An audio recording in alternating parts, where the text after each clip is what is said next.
Hello dear students, two more important questions from the Tempest, most probably for 5 marks. Act 3, Scene 1, Declaration of Love. Ferdinand and Miranda confess their love. And how do they do it? And the significance of this episode. Let's read the answer now.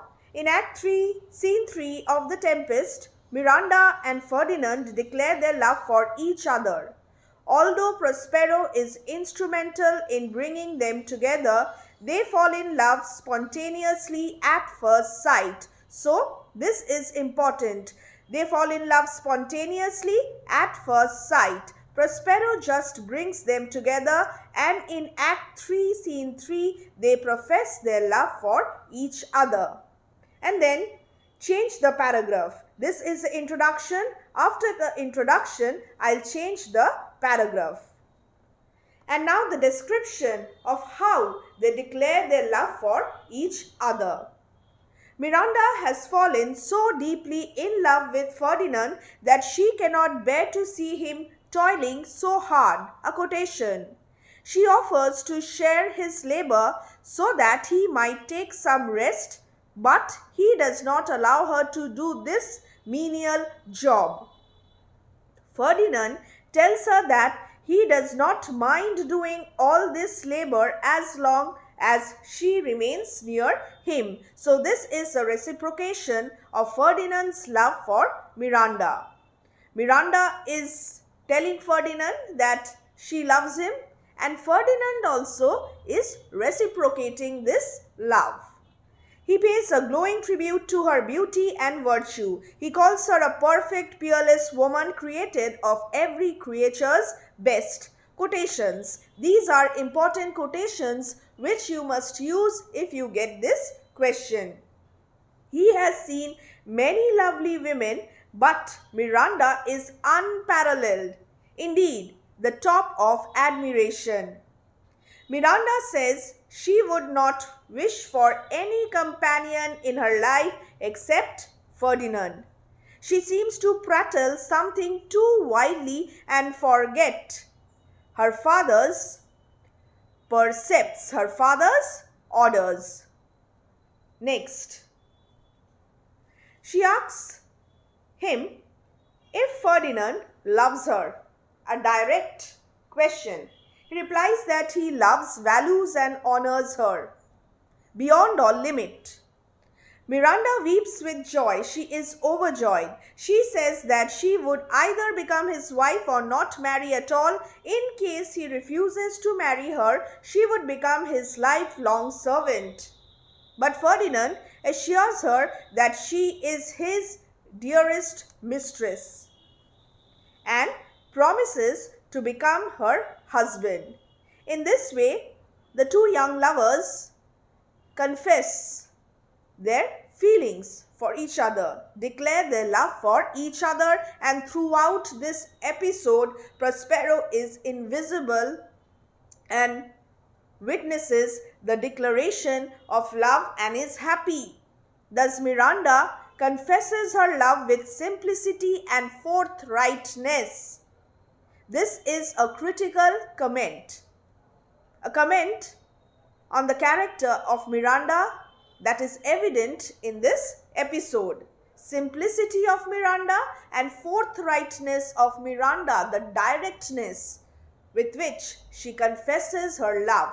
Whenever you're writing any answer, be it a 5 marks answer, dear students, you are in class 12, you must write at least 1 or 2 critical comments related to the question. These are all understanding based questions. So you need to give your own interpretation that will enhance the quality of your answer.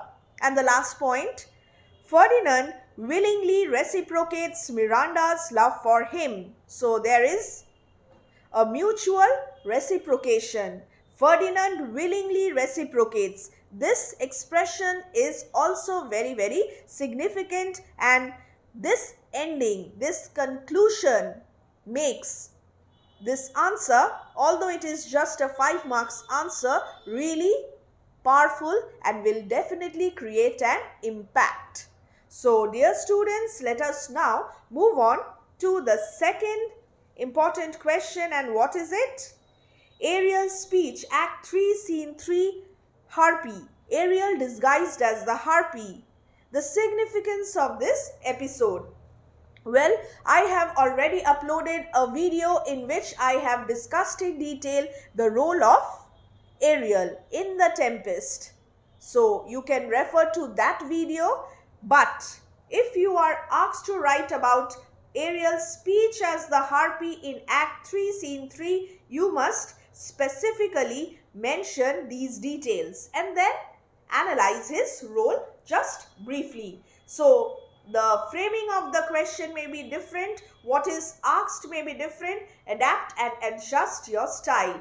Use the reference materials wisely. Ariel's appearance as an avenging harpy. He is not just any harpy, but he is an avenging harpy. He is out there in order to take revenge on the three men of sin, Antonio, Sebastian and King Alonso.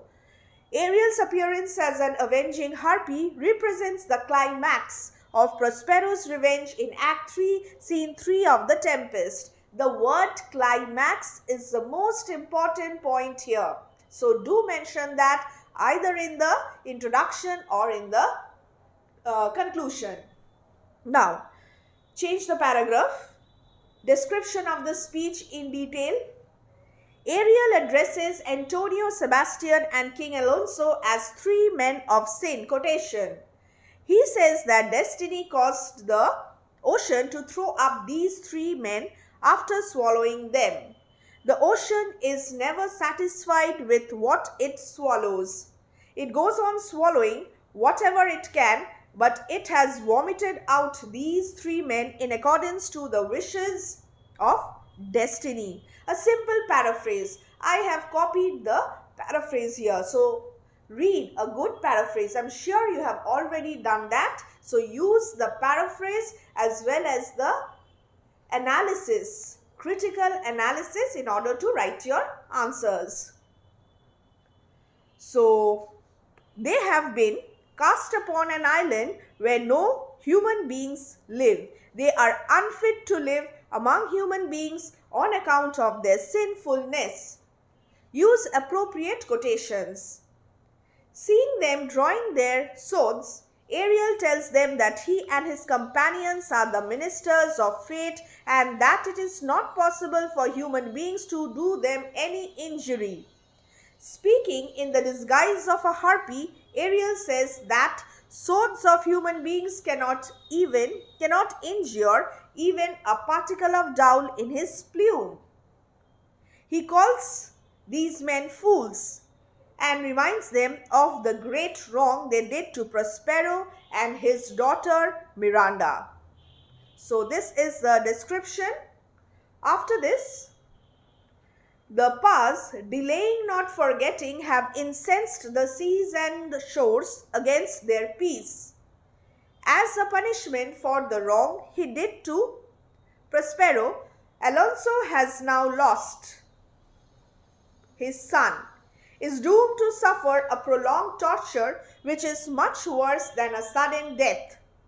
The only way in which Alonso can escape from continuous torture is to repent and to vow to lead a clear life ensuing, a sinless life in future. After this, the conclusion. Since this is a 5 marks answer, I have adjusted the length. If it's a 10 marks answer, describe a little more in detail. Ariel vanishes in thunder. Ariel's display of justice, however, has less to do with fate. This is a critical analysis. It is more about Prospero's ability to manipulate the thoughts and feelings of others. Ariel is an illusory instrument, an instrument of illusion, supernaturalism, illusory instrument of fate designed to play with the minds of his enemies. Prospero is controlling everything and he is also playing with the minds of his enemies, and this episode where Ariel is disguised as a harpy is just about Prospero's magic and his desire to punish his enemies. Dear students, I hope you will find this video helpful.